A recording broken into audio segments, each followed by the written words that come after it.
Dito kami ngayon sa Caltex, kakain kami sa McDonald's, yun no.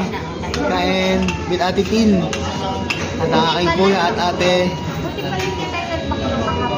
Oo, buti hindi na nag-McDo kahapon. Hindi, McDo ulit tayo. Doon lang sa ano.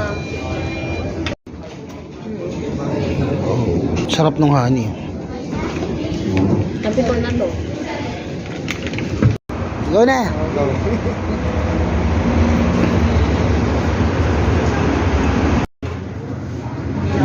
Meron bang napapalitan to ng drinks? Hindi. Meron pa. Yan, anong gusto mo, Isay? Ayan, may... Gusto mo ba juice? McFloat. Gusto mo ba yung soft drinks na may Yung may ice cream? Natry mo na ba yung Sprite and Peach? Gusto mo ba? Anong gusto mo dyan? Mas gusto niya McFloat. Ito,